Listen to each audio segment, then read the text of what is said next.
Hello everyone, welcome back to our channel. Today we are going to solve a very beautiful reading that's name is The Great Fire of London. So this is a very interesting reading because this reading shows how we are going to use the tips and tricks that we have learned so far in our reading. So without any delay everyone, let's get started with our first category that is quite important in reading, that is matching headings. So first question here is paragraph A and the answer for this is 9 the cost. अभी cost मतलब कि कितना हमें नुकसान उठाना पड़ा, उसकी उसकी कॉस्ट क्या थी, उसका क्या हमने पैसा चुकाया है, कीमत क्या चुकाई है. सो ये कॉस्ट पैसे वाली या पैसा कितना कितना कितना उसका प्राइस है वो नहीं है, ये है कि हमने कितनी कीमत चुकाई थी. सो हमारे पास रीडिंग का नेम था great fire of London, right. So London में फायर हो गई थी, उस फायर के कारण क्या हमें प्रॉब्लम फेस करनी पड़ी. ए पैराग्राफ में ये गिवन है, ठीक है. कैसे उन्होंने बोला 1666 में ये चीज़ हुई थी, हमारे पास बहुत सारी बिल्डिंग्स खराब हो गई, इतने घर तबाह हो गए, इतने चर्चेस जो थी वो खराब हो गई. सो ये सारा था. अभी हमें ये चीज़ मैंशन है एवरीवन 3 नंबर लाइन में. Although the verified that toll was only 6 people, कि ऑल्दो हमें यही बताया गया है कि सिर्फ 6 लोग मरे हैं, लेकिन जो लोगों के हमने तहकीकात भी नहीं की, जो लोग ज़्यादा मर गए थे उसकी बात तो हम अभी कर भी नहीं रहे हैं. The financial losses caused by the fire was estimated to be 10 million euros.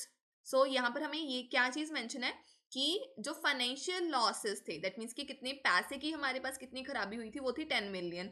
और कितना एनुअल इनकम की खराबी हुई, वो थी 12,000 की. एनुअल इनकम उस टाइम सिर्फ थी 12,000. और कितना खराब हो गया सारा कुछ, वो खराब हो गया था सिर्फ, जो वो ज़्यादा खराब हो गया था, that was 10 million. That means हमें कितनी ज़्यादा कीमत चुकानी पड़ी.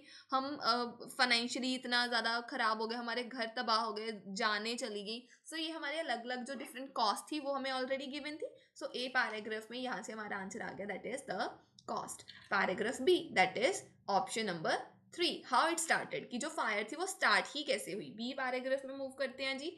बी पैराग्राफ में लाइन नंबर 1 से क्लियर है. The great fire of London started on Sunday, Sunday को स्टार्ट हुए, 2 सितंबर था 166 में. बेकर की शॉप थी पुडिंग लेन में, वहां पर वो जो थॉमस फ्रेनर नेम का बंदा था उसकी वो शॉप थी, वहां से जो फायर थी वो स्टार्ट हुई, फिर वो बढ़ती गई बढ़ती गई बढ़ती गई. सो यहाँ से स्टार्टिंग पॉइंट गिवन था. यहाँ से एवरीवन हमारा बी आंसर आ गया, that is option number 3. Question number 6, question number 3, paragraph C answer for this is 6 which is the movement of the fire. अभी फायर की मूवमेंट कैसी थी, दैट मीन्स की फायर कैसे मूव कर रही थी. सी पैराग्राफ की फर्स्ट लाइन क्लियर है. The fire spread quickly, fire बहुत जल्दी जल्दी फैल गई. पुडिंग लेन की तरफ गई पहले वो, carried to down fish hall, फिर वो फिश हॉल की तरफ गई, फिश हिल की तरफ गई सॉरी, टुवर्ड्स द थेम्स, फिर जो हमारे पास रिवर थी उसकी तरफ जाने लग पड़ी. Fire continue to spread rapidly, फिर वो आगे आगे आगे आगे और भी स्प्रेड हो गई. फिर जो विंड थी ईस्ट की तरफ, उसके वो उससे बहुत ज़्यादा ही और स्प्रेड होगी. दैट मीन्स कि फायर कैसे कैसे मूव कर रही है विंड की हेल्प के साथ, और बाकी अलग अलग एरियाज में कैसे स्प्रेड हो रही है उसकी बात हो रही थी. यहाँ से एवरीवन सी पैराग्राफ का हमारा आंसर आ गया, that is 6 the movement of the fire.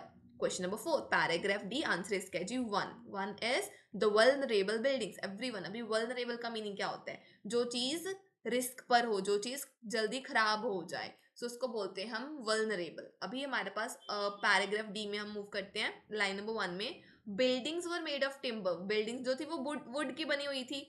Covered in pitch and tightly pack together, फिर उसके ऊपर हमने घास फूस डाली थी जो सूखी होती है ताकि वो अच्छे से वर्क करे. The design of the building meant flames could easily spread from building to building. अभी बिल्डिंग का डिजाइन भी ऐसा बना था, एक तो बिल्डिंग वुड से बनी थी, ठीक है. फिर उसके ऊपर हमने ड्राई वो सारा समर्स था वो ड्राई हुई पड़ी थी सारी की सारी वुड, जिसकी वजह से जो वो हमारी जो आग थी वो बहुत ही ज़्यादा स्प्रेड हो गई. दैट मीन्स कि बिल्डिंग ही ऐसी थी कि उन्होंने स्प्रेड होना ही था. दैट मीन्स कि वो बिल्डिंग्स कैसी थी, वो बिल्डिंग्स रिस्क पर थी, वो वुड की बनी हुई थी इसलिए रिस्क पर थी.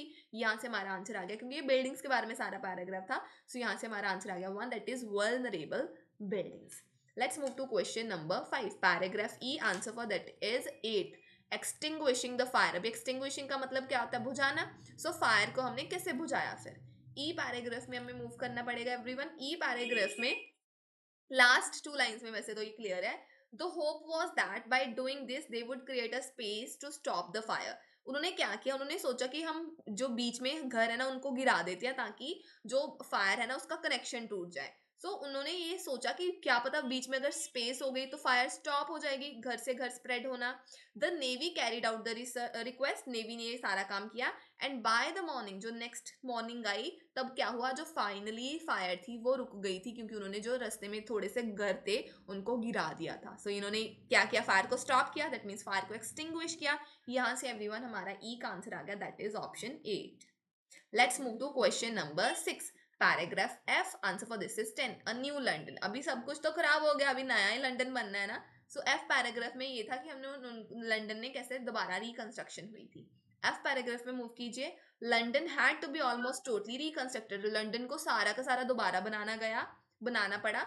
And many people went to the fields outside the London, और कुछ लोगों को तो बाहर जो फील्ड थी वहां पर भी रहना पड़ा था, बहुत सारे दिन वहां पर रहना पड़ा, टेंट में, शैक्स में लोगों को अपने घर से बाहर जाना पड़ा, क्योंकि घर तो बचे ही नहीं थे। सो सारा का सारा जो लंदन था वो दोबारा बना गया। अभी लंदन उन्होंने वुड का नहीं बनाया, उन्होंने ब्रिक्स का बनाना स्टार्ट कर दिया। सो सब कुछ हमें क्या गिवन था कि कैसे वे में, कि कैसे लंदन अभी दोबारा बना, उसके ऊपर था। सो यहाँ से हमारा आंसर आ गया a new London. Now question number 7, paragraph G, answer for this is 4.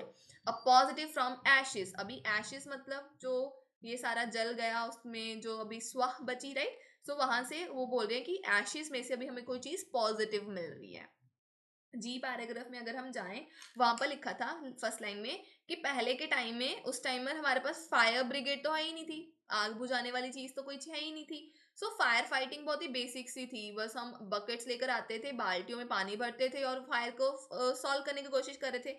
लेकिन जब ऐसी बड़ी फायर लग जाए फिर तो वो अच्छा काम करता नहीं था। सो इस फायर से हुआ क्या, जो ये ग्रेट फायर ऑफ लंदन थी, इससे हुआ क्या, अभी फायर ब्रिगेड्स फॉर्म हो गई थी। दैट मीन्स कि अभी अगर कभी भी आग लगती तो उनके पास अभी एक सेटअप था, एक एस्टैब्लिशमेंट थी, एक कंपनी थी, जिसकी वजह से वो क्या कर सकते थे, फायर को बुझा सकते थे। सो एक पॉजिटिव चीज निकल कर आई कि उन्होंने फायर ब्रिगेड बना ली, सभी कंपनीज ने, लोगों ने मिलकर। सो यहाँ से हमारा आंसर आ गया एवरीवन, क्वेश्चन नंबर 7 का, that is option number 4, a positive from the ashes. Now let's move to the next category.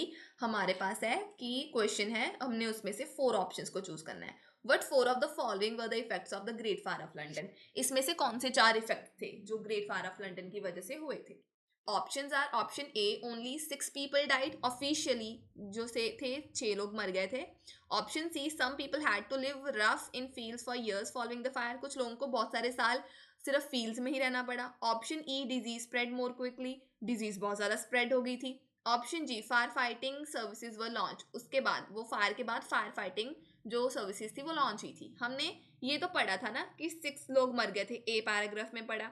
फिर हमने लास्ट पैराग्राफ में ये भी पढ़ा कि फायर ब्रिगेड की सर्विस उन्होंने अभी सेटअप कर लिया। सो जी ऑप्शन और ए ऑप्शन तो हमें लग गई। हमने सी ऑप्शन भी पढ़ी थी कि वो फील्ड्स में रहने लग पड़े। अभी बस डिजीज वाली हमने ऑप्शन नहीं पढ़ी थी। अभी मैं आपको ये सारी की सारी 4 की 4 लोकेशन एक बार दोबारा दिखा देती हूँ। ऑप्शन पैराग्राफ ए में लिखा था एवरीवन, लाइन नंबर 4 में, ऑल दो द वेरीफाइड टोल, वेरीफाइड मतलब ऑफिशियल, ऑफिशियली कितने लोग मरे थे, सिर्फ 6। यहाँ से हमारा ऑप्शन आ गया ऑप्शन नंबर ए। नेक्स्ट हमें गिवन था everyone in paragraph number F. F paragraph में हमें गिवन है एवरीवन, यहाँ पर गिवन है लाइन नंबर 2 में कि they stayed for there for many days. Okay, line number 1 में, many people went to fields outside London, बहुत सारे लोग फील्ड्स में रहने लग पड़े थे लंदन में, वहां पर बहुत सारे दिन रहे, वो डेज में रहे, उन्होंने टेंट्स में रहना स्टार्ट कर दिया, ठीक है, वहां पर। Some people were forced to live in this way for months and year, कुछ लोगों को तो मंथ्स और सालों साल वहां पर रहना पड़ा। यहाँ से हमें मिल गया नेक्स्ट हमारा answer.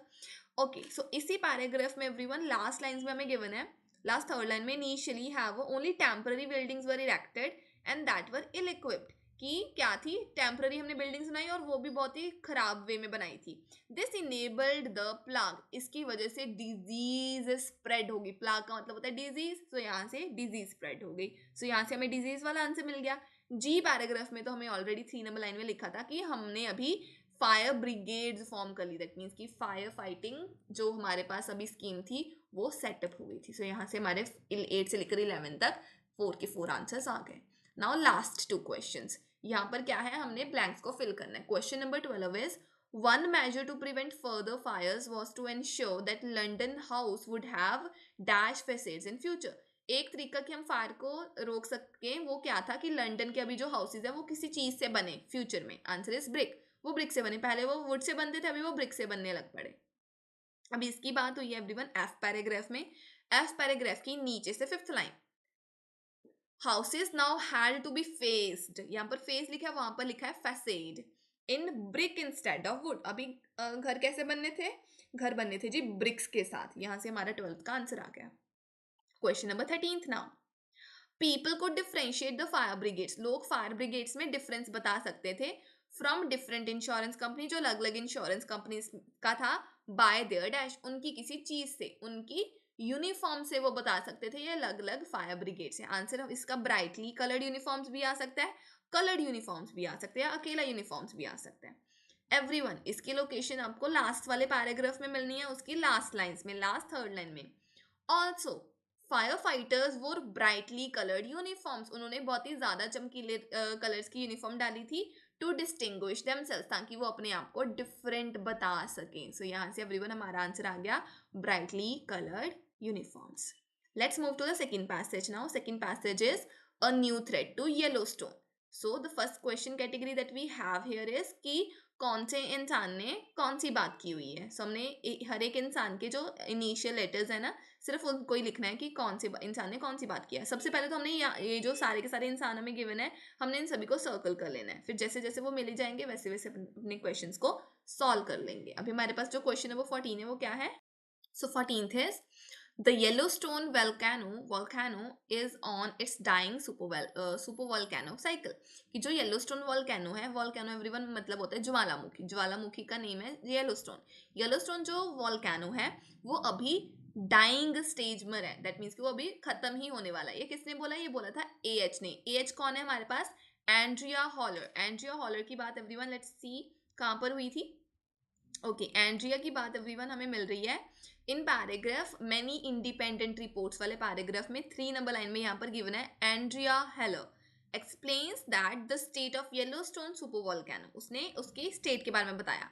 Bye investigating the patterns of behaviour in two previously completed caldera cycles we can suggest that current activity of Yellowstone is on dying cycle। हम ये बता सकते हैं कि अब के टाइम जो येलोस्टोन है वो डाइंग साइकिल में है। किसने बोला? एंड्रिया ने। सो यहाँ से हमारा आंसर आ गया A H. Question number 15, Yellowstone super volcano was first identified by traditional geology work. कि जो येलोस्टोन सुपर वॉल्केनो था ये पहले किसने सबसे पहले देखा था? जो पुराने हिसाब से हम जियोलॉजी का काम करते थे ना, उसने देखा था। ये किसने बोला? ए डब्ल्यू ने। Now A W is Alice wheeler.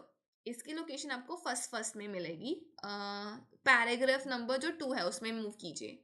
Line number 4 में एलिस व्हीलर का नेम मिल गया। यहाँ से उन्होंने बोला है scientist who first identified the 3 Yellowstone calderas was from USGS. कि वो कहाँ से था? यूएसजीएस से था। इसने सबसे पहले ये देखा। He told the world about the great eruptions that form them. उसने बताया कि कैसे ये चीज हुई। He traced out the caldera boundaries through old fashioned field work. उसने इस वॉल्केनो को कैसे फाइंड आउट किया? पुराने तरीके का ओल्ड फैशन्ड रिसर्च वर्क से उसने इस चीज को फाइंड आउट किया। उसने वो वॉक करता था हैमर के साथ, लेंस के साथ, उसको अच्छे तरीके से देखता था। दैट मीन्स पुराने तौर तरीके उसने अपनाए थे। किसने बोला? ये एलिस व्हीलर ने। यहाँ से हमारा 15 का आंसर आ गया A W. Question number 16, a major Yellowstone eruption would cause Canadian farming to cease. अगर तो अभी बहुत ही ज्यादा येलोस्टोन ना फट गया बहुत बड़े तरीके से, तो कनाडा की जो फार्मिंग है ना वो बंद हो सकती है। ये किसने बोला? ये बोला जीपी ने, जॉर्ज पीटर्स ने। Let's find out everyone GP की बात कहां पर हुई है। हाँ, फर्स्ट पैराग्राफ में लाइन नंबर 4 में गिवन है George Peters sorry details the possible results if something were to happen. अगर कुछ हुआ तो उसके रिजल्ट्स क्या निकलेंगे।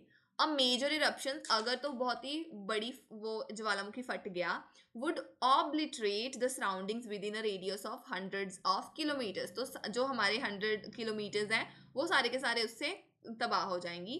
Cover the rest of the United States and Canada with multiple inch of ash. तो कनाडा और यूनाइटेड स्टेट्स जो है उसके ऊपर बहुत ज्यादा इंच की वहां पर क्या आ जाएगी? उसकी राख आ जाएगी, ऐश आ जाएगी। This would shut down agriculture. इसकी वजह से एग्रीकल्चर भी बंद हो जाएगा। कहां पर? यूनाइटेड स्टेट्स और कनाडा दोनों में। दैट मीन्स कनाडा में एग्रीकल्चर फार्मिंग बंद होगी। किसने बोला? पीटर ने ना, जॉर्ज पीटर्स ने। यहाँ से हमारा आंसर आ गया G P. Let's move to next question. Question is 17th, the Yellowstone magma chamber are larger than the previously thought. जो येलोस्टोन का मैग्मा चैम्बर है ना, वो बड़ा है। पहले हमें लगता था वो छोटा था, लेकिन अभी वो बहुत ही, अभी हमने दोबारा नोटिस किया वो बड़ा है। ये किसने बोला? ये बोला जे जी ने, जूलिया ग्रे ने। Let's find out. इसकी बात हुई है everyone in the third paragraph. Third paragraph में लाइन नंबर 4 में गिवन है Julia grey. Okay, by looking closely at the data from thousands of the earthquake we have discovered that there are two magma reservoirs, कि हमारे पास दो magma के रेजर्वोयर हैं। एक तो छोटा है एंड एक बहुत ही डीप है, and that they are much larger than originally believed. पहले हमें लगता था कि वो छोटे हैं, लेकिन अभी वो बहुत ही बड़े हैं। दे आर मच लार्जर, यहाँ से 17 का आंसर आ गया which is Julia Gray, that is JG. Question number 18th. A major Yellowstone eruption last occurred thousands of years ago. जो सबसे बड़ी जो जब ये ज्वालामुखी फटा था वो कब हुआ था? बहुत ही हजारा साल पहले हुआ था। ये बोला था जी टोनी मास्टर्स ने, टीएम ने। लेट्स फाइंड आउट इसकी बात कभी कहाँ पर हुई है। ओके, इसकी बात एवरीवन हुई है हमारी फर्स्ट पैराग्राफ में। फर्स्ट पैराग्राफ की नीचे से थर्ड लाइन में टोनी मास्टर्स आपको मिलेगा। यहाँ से नीचे से फिर सेकंड लाइन में पढ़ते हैं। All VEI eight 8 eruptions including the last eight Yellowstone. लास्ट कब हुई थी? Occurred tens of thousands to millions of years ago. बहुत सारे 1000 साल पहले भी या बहुत सारे मिलियन साल पहले भी ये चीज पॉसिबल है। दैट मीन्स कि इसको हजारों साल हो गए हुई को। यहाँ से ये टोनी मास्टर्स ने बोला, यहाँ से हमारा आंसर आ गया TM। Question number 19। Scientists now know better about the functioning of Yellowstone volcano. अभी साइंटिस्ट को ज्यादा अच्छा तरीके से पता है कि येलोस्टोन कैसे काम करता है। Answer is A B। Amy Brett ने बोला था ये इसके बारे में। ओके, इसकी बात की फर्स्ट पैराग्राफ में ना, लास्ट सेकंड फर्स्ट पेज पर लास्ट सेकंड पैराग्राफ में सेकंड लाइन पर एमी ब्रेट का नेम गिवन है। These findings do not increase assessment of volcanic hazards of Yellowstone। अभी जो हमने चीजें रिसर्च की हैं उससे ये नहीं पता चलता कि हमारे जो डेंजर्स हैं वो बहुत बढ़ जाएंगे। The inferred magma storage region is no larger than we already knew. वो इतना भी नहीं बड़ा कि जो हम कह सके कि हमें पता नहीं है। दैट मीन्स हमें इसके बारे में पहले से पता था। Research simply makes a better image of the magmatic system. बस हमें अभी जो हमने रिसर्च की है उससे हमें ये पता चलता है, उससे हमें ज़्यादा अच्छे तरीके से पता चला है कि मैग्मा का जो सिस्टम है वो कैसे वर्क करता है। सो अभी हमारे पास ज़्यादा अच्छी इंफॉर्मेशन है कि येलोस्टोन वॉल्केनो वर्क कैसे कर रहा है। सिंपली वी हैव मोर की information about how the Yellowstone की वॉल्केनो वर्क्स के भी हमारे पास ज़्यादा इंफॉर्मेशन है। किसने बोला? एमी ब्रेंट ने। यहाँ से हमारा आंसर 19 का आ गया AB। Question number 20th। NASA has provided money in the past to help the research on Yellowstone super volcano. NASA ने हमें पास्ट में मनी दी थी कि येलोस्टोन सुपर वॉल्केनो कैसे काम कर रहा है उसके ऊपर रिसर्च करने के वास्ते। Answer is SF। स्टैन फॉर्सिथ ने बोला था। सिर्फ एक ही इंसान था और नासा की बात भी एक ही पैराग्राफ में हुई थी, तो हमारा आंसर वहीं से आएगा। ओके, अभी इसकी नासा सेकंड पैराग्राफ में नासा की बात हुई थी एवरीवन। लास्ट कुछ लाइंस में, लास्ट फोर्थ लाइन में, थर्ड लाइन में हुई थी, वहीं पर स्टैन फॉर्सिथ की बात हुई थी। Several authors have written that these larger calderas in the Yellowstone were discovered from the space. वो बोल रहे हैं बहुत सारे लोगों ने बोला कि हमने इसको स्पेस में देखा, but we suspect the rumor probably got started because initial field work that identified them was partly funded by NASA। वो बोल रहे हैं कि हमें लग रहा है कि ये चीज़ तो है ही नहीं ना पॉसिबल, लेकिन जो पहला काम था उसको, उसकी फंडिंग, उसका पैसा किसने दिया था? आधा पैसा उसका नासा ने दिया था। ये किसने बोला? स्टैन फॉर्सिथ ने। यहाँ से हमारा आंसर आ गया SF for 20th question. Let's move to the next category. वो हमारा है डायग्राम कंप्लीशन। हम 3 वर्ड्स भी यूज कर सकते हैं, एक नंबर भी यूज कर सकते हैं। Okay everyone, question number 21। पहले यहाँ पर 5 किलोमीटर है, 17 किलोमीटर हो गया, 20 किलोमीटर हो गया। अभी हमने बताना कितना और किलोमीटर है। सबसे ज्यादा वो था 50 kilometres. Let's find out. Okay, इसकी बात हो रही है टू क्रिएट द इमेज वाले पैराग्राफ में हमें सारे के सारे किलोमीटर्स गिवन थे, ठीक है। ओके, सो सबसे लाइन नंबर 5 में ऊपर से यहाँ पर गिवन है deeper magma storage region extends from 20 से लेकर वो कब कहाँ तक जा रहा है? वो जा रहा है जी 50 किलोमीटर। तो यहाँ से हमारा आंसर आ गया एवरीवन। हमने मेजर बताना था, ज्यादातर कितना है, वो था 50 किलोमीटर्स। 50 हमारा आंसर आ गया, किलोमीटर्स ऑलरेडी गिवन है। Okay then 22। डीपर मैग्मा जो चैम्बर है इसमें कितना मॉल्टन रॉक है हमने ये बताना है, अराउंड कितना है। उसी लाइन में एवरीवन अगर आप कंटिन्यू करो ना आपको पता चल जाएगा। 20 to 50 kilometres depth contain about 2% melt. Melt मतलब मॉल्टन, मॉल्टन लावा उसमें कितना है? सिर्फ 2% है। यहाँ से हमारा आंसर आ गया एवरीवन क्वेश्चन नंबर 22 का। That is 2% of मॉल्टन rock already given था, सो मेल्ट यहाँ पर आएगा नहीं, 2% सिर्फ आंसर आएगा। मॉल्टन रॉक और मेल्ट दोनों का मीनिंग सेम है। Question number 23 now. Shallower magma chamber contains around 5 to 15% of molten rock. जो छोटा हमारे पास मैग्मा है ना उसमें 5 से 15% molten rock है. It will typically not erupt. ये फटेगा नहीं until it has a dash of molten rock. जब तक इसके पास कितना molten rock नहीं आता ये तब तक नहीं फटेगा. जब तक इसके पास 50% molten rock नहीं आता ना तब तक नहीं फट सकता. Everyone उसी पैराग्राफ में ना लास्ट से second line. Although this is a crustal magma storage region that has fueled Yellowstone's past volcanic activity, किसी इसकी वजह से ही ना पहले भी volcano फटा था.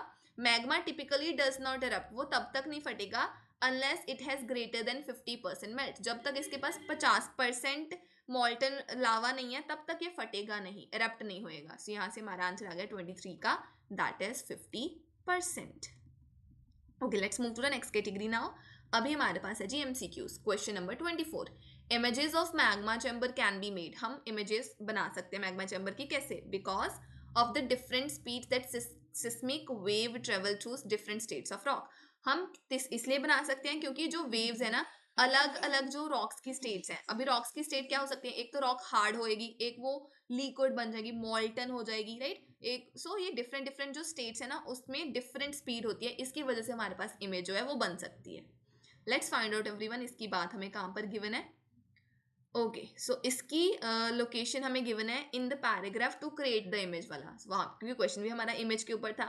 To create an image of this second magma reservoir beneath Yellowstone, the research team reviewed data from thousands of earthquake. बहुत सारे उन्होंने earthquake देखे. Seismic waves travel slower. उनकी स्पीड कम होती है. Through hot, जब वो hot होती हैं तो कम स्पीड होती है. Partially molten rock and faster in cold and solid rock. जब वो हॉट या आधी लिक्विड फॉर्म में होती है तब वो सिस्मिक जो वेव्स है वो स्लो वे में ट्रैवल करती हैं. जब तो रॉक्स सॉलिड है या कोल्ड है तब वो फास्टर करती है. दैट मींस उनकी स्पीड डिफरेंट होती है अलग अलग रॉक की वजह से. यहाँ से एवरीवन 24th का हमारा आंसर आ गया. That is our option number A. Different speeds different states of rocks. Question number 25. The death of Yellowstone super volcano. जो सुपर वॉल्केनो की डेथ के बारे में क्या बोल रहा है? Answer is C. Can be probably predicted due to lack of fresh molten rock. क्योंकि उसमें अभी मॉल्टन जो पिघला हुआ लावा तो अभी है ही नहीं, तो उसकी वजह से हम बोल सकते हैं कि जो येलोस्टोन सुपर वॉल्केनो है ना उसकी डेथ काफी नियर बाय है. इसकी लोकेशन एवरीवन आपको मिलेगी इन द लास्ट पैराग्राफ क्योंकि डेथ की बात उसी में हुई थी. लास्ट पैराग्राफ ना जो सेकंड पेज पर है उसकी थर्ड लाइन ऊपर से. It is believed that Yellowstone is currently on the third and dying stage. Last stage है उसका, वो dying stage है, ठीक है. That can be concluded. वो हम क्यों बोल सकते हैं? The dying volcanoes produce less fresh molten material. क्योंकि इसके पास फ्रेश मॉल्टन मटेरियल नहीं होता इसलिए. और हमने भी ये चीज़ ऑब्जर्व की है कि ज़्यादातर जो इसका मटेरियल है ना वो रिसाइकल्ड है. दैट मीन्स वो नया नहीं है, वो सिर्फ पुराना मटेरियल ही अपना यूज़ किए जा रहा है. दैट मीन्स नया मटेरियल इसके पास नहीं है, फ्रेश मटेरियल नहीं है. सो यहाँ से एवरीवन 25 का हमारे पास आंसर आ गया. That is option number C. 26 question. The Yellowstone National Park. अभी येलोस्टोन नेशनल पार्क के बारे में क्या बताया? Answer is A. Will probably have to be closed at a certain times of danger. कि येलोस्टोन नेशनल पार्क को तब बंद करना पड़ेगा जब वो वहां पर डेंजर होगा. लास्ट पैराग्राफ में एवरीवन अगेन, लास्ट पैराग्राफ में last second line. The park has often been close due to volcanic activity. जब भी वहां पर वॉल्केनो होता है तब पार्क को क्लोज किया जाता है. पास्ट में ऐसा हुआ है. And this is likely to happen again before the volcano becomes harmless. कि वॉल्केनो के मरने से पहले अगर फिर से वहां पर अगर कोई डेंजर हुआ, कोई वॉल्केनिक एक्टिविटी अगर वो फटा तो हमें पार्क को फिर से बंद करना पड़ेगा. सो पार्क को बंद करना पड़ता है जब भी वॉल्केनो वहां पर फटता है. सो यहाँ से एवरीवन 26 का हमारा आंसर क्या आ गया? आंसर इज ऑप्शन नंबर ए. कि जब डेंजर होएगा तब हमें इसको क्लोज करना पड़ेगा. Now the last passage, the psychology of wealth. Now the first question category we have here is blanks. So हमने 2 वर्ड्स यूज कर सकते हैं, ठीक है. क्वेश्चन नंबर 27 क्या है? Some people unwittingly reject the prospect of becoming rich. कुछ लोग जानबूझकर अवॉइड करेंगे कि हमें रिच नहीं बनना. These dash stop them from financial success. Possibility को जब वो अवॉइड करते हैं, वो बोल रहे हैं कि ये जो कुछ चीज़ें हैं ये उनको स्टॉप कर रही हैं कि वो कभी भी फाइनेंशियली कभी वो रिच नहीं हो सकते. कुछ लोग जानबूझकर रिच होने के प्रॉस्पेक्ट अपॉर्चुनिटी को अवॉइड करते हैं. अभी ये कोई चीज़ जो है, ये जो बैरियर्स हैं, जो उनके मन में जो रुकावटें हैं वो ही उनको स्टॉप करती हैं कि वो कभी फिर फाइनेंशियली सक्सेसफुल नहीं हो पाते. लेट्स फाइंड आउट एवरीवन इसकी लोकेशन हमें कहाँ पर मिल रही है. इसकी लोकेशन मिल रही है हमें from the very first paragraph. कैसे? लाइन नंबर यहाँ पर हमें गिवन है जी 2 में. There are many people who have unconscious barriers. बहुत सारे लोग हैं जिनके मन में ही रुकावटें हैं that prevent them from having the wealth and abundance that they deserve. जो फिर उनको रोकती हैं, स्टॉप करती हैं वो उस अमीरी से, उस फाइनेंशियल सक्सेस से. किसने रोका? अनकॉन्शियस बैरियर्स ने. यहां से एवरीवन हमारा 27 का आंसर आ गया, unconscious barriers. Now question number 28, 3 number line में. If people do not face up to this lack of self belief, अगर लोग इसका सामना नहीं करते, जो अपने आप को वो बोलते कि नहीं मैं तो कर ही नहीं सकता, अगर वो उनका सामना नहीं करते, they will encounter more and more obstacles. तो उनके रास्ते में और भी ज्यादा प्रॉब्लम, मुश्किलें आएंगी ही आएंगी. People can also have and dash about their lack of possession. कुछ लोग क्या है, कुछ हो भी सकते हैं कि उनके पास ये चीज नहीं, उनके पास वो चीज नहीं है, उसको लेकर उनके पास क्या हो सकता है, कभी कभी ऑब्सेशन भी हो सकता है. अभी इसकी लोकेशन एवरीवन हमें मिल रही है on the second in the second paragraph line number 3 में. Another problem is that instead of focusing on all the possible ways to get rich, एक प्रॉब्लम ये भी है कि वो ये नहीं फोकस करते कि हम किस तरीके से रिच हो सकते हैं. वो क्या करते हैं, many people have an obsession about what they do not have. वो सिर्फ उसी चीज पर फोकस करते हैं, वो सिर्फ ऑब्सेस्ड हो जाते हैं कि हमारे पास ये चीज नहीं है. डू नॉट हैव मतलब लैक ऑफ पोजेशंस, उसको लेकर उनके पास क्या है, वो उसको लेकर ऑब्सेस्ड है. सो 28 का आंसर यहां से आ गया, obsession. Question number 29 now. 29 is people whose parents were poor may feel that they will also be poor. जिनके पेरेंट्स पुअर थे उनको लगा हम भी पुअर ही होंगे.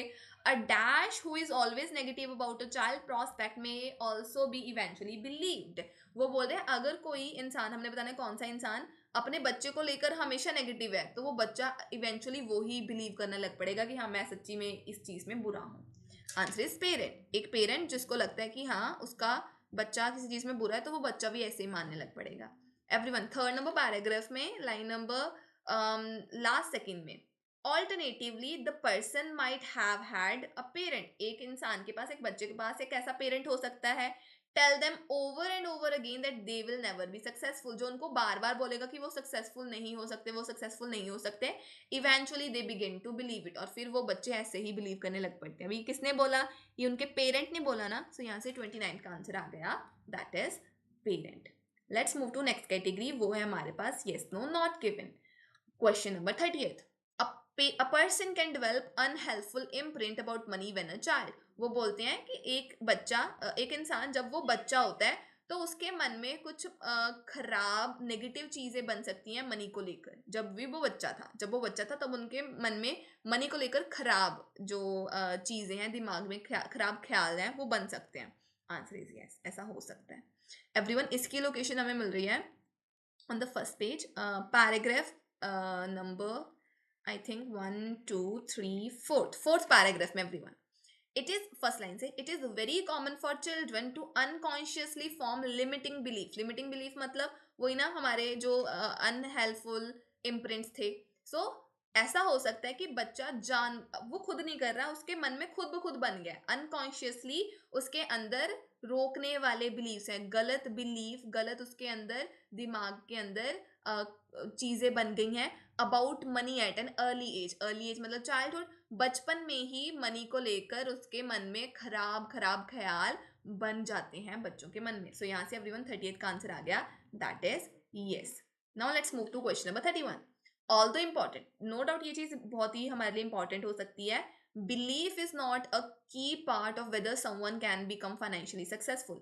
हमारा जो बिलीफ है वो एक मेजर रोल तो प्ले नहीं कर सकता कि एक बंदा फाइनेंशियली सक्सेसफुल हो सकता है या नहीं. Answer is no. क्यों? क्योंकि बिलीफ जो हमारा अपने आप पर यकीन है वो सबसे ज्यादा बड़ा रोल प्ले करता है.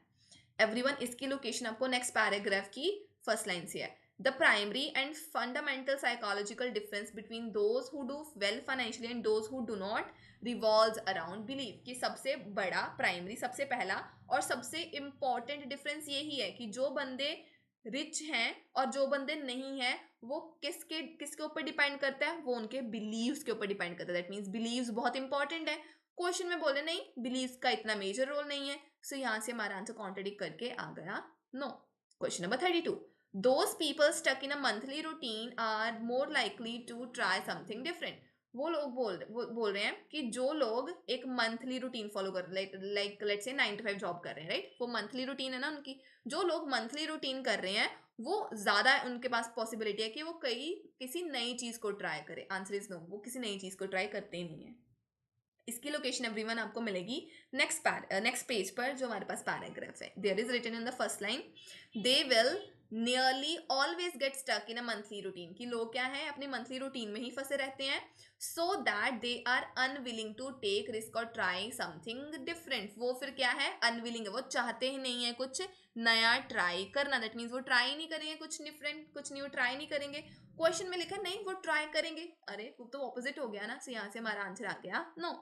Question number 33. The problem of affluenza has been in media a lot recently. Media में अभी कुछ पुराने टाइम में एफ्लुएंजा की जो प्रॉब्लम है वो बहुत ही ज्यादा आ रही है। Answer is not given.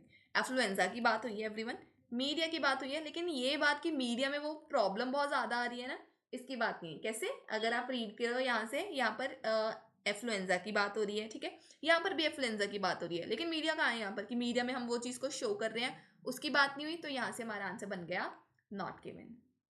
Let's move to question number 34th now. Affluenza is more common in people who have not had to work for their money. Affluenza एक जो प्रॉब्लम है वो उन लोगों के अंदर ज्यादा है जिनको पैसा कमाने के लिए काम ही नहीं करना पड़ता। दैट मीन्स उनके मम्मा पापा या उनके पूर्वज जो पैसा छोड़कर गए हैं, उन लोगों के अमंग जो इन्फ्लुएंजा है वो ज्यादा कॉमन है। आंसर इज यस, ऐसा है। एफ्लुएंजा वाले पैराग्राफ में जाएंगे एवरीवन। एफ्लुएंजा वाले पैराग्राफ में लाइन नंबर हमने रीड करना है 4th में। Affluenza is an unsustainable and seriously unhealthy addiction. हमें एडिक्शन है to personal and societal economic growth, की हमें पैसा कमाना है, पैसा कमाना है, पैसा कमाना है। It is most acute in those, ये सबसे ज्यादा प्रॉब्लम उनमें है, हु इनहेरिट वेल्थ, जिनको दौलत जो है अपने पूर्वज से मिल गई है, जिनको उसके लिए काम नहीं करना पड़ता, उनके अंदर ये सबसे ज्यादा है। यहाँ पर ये चीज लिखी है ना, सो यहाँ से एवरीवन 34th का आंसर आ गया, that is yes. Now last category, that is summary completion again about money and happiness. We have 3 words limit here.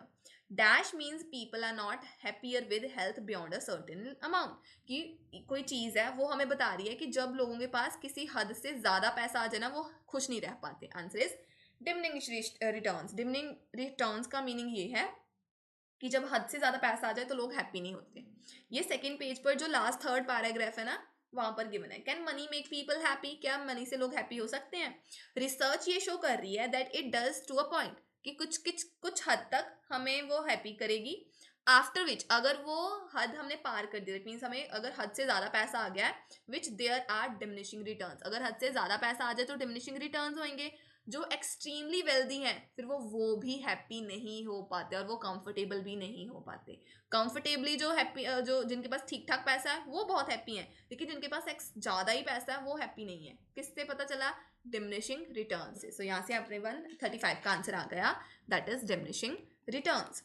Question number 36, rich countries are happier than poor ones. Rich countries poor से happy हैं, but this is simplistic, ये तो काफी simple है। Due to other relevant dash, किसी और चीज से हमें ये पता चल सकता है। Answer is other relevant factors. Same paragraph में एवरीवन आपको मिलेगा लाइन नंबर 2 में, rich nations are generally happier than poor ones. Rich poor से हैप्पी होते हैं, but the relation is far from consistent. Other factors like political stability, freedom and security also play a part. वो बोल रहे हैं बाकी factors भी play करते हैं अपना पार्ट। पोलिटिकल स्टेबिलिटी, फ्रीडम और सिक्योरिटी, ये सारे तो हम आंसर नहीं लिख नहीं सकते थे। अदर कौन सी चीज थी जो अपना रोल प्ले कर रही है? अदर फैक्टर्स थे जो अपना रोल प्ले कर रहे हैं। यहां से एवरीवन 36 का आंसर आ गया, that is factors. Question number 37 now, salaried workers, जो वर्कर्स सैलरी लेते हैं, have shown to be happier, वो हैप्पियर होते हैं than wage paid workers as compare to वो जिनको हर रोज पैसा मिल रहा है। May be due to dash, किसी चीज के कारण जो सैलरी वाले वर्कर्स है वो ज्यादा हैप्पी हो सकते हैं। Answer is career satisfaction. May be उनको अपनी जॉब पसंद हो इसलिए वो चीज हो सकती है। इसकी लोकेशन एवरीवन उसी पैराग्राफ में नीचे से 4th लाइन में है। रिसर्च शो करती है मनी और हैप्पीनेस का कनेक्शन है, ठीक है, वो ज्यादा स्ट्रांगली है जो आवर्स में पे करते हैं rather than सैलरी में। This is presumably because salaried people can more easily compensate with career satisfaction. क्यों? क्योंकि जिनको सैलरी मिलती है वो उनकी करियर सेटिस्फेक्शन ज़्यादा अच्छी हो सकती है इसके वास्ते। सो 37 का आंसर आ गया कि वो क्यों हैप्पी हैं, क्यों खुश हैं, क्योंकि उनको करियर की सेटिस्फैक्शन है। Let's move to next question. Question number 38 now.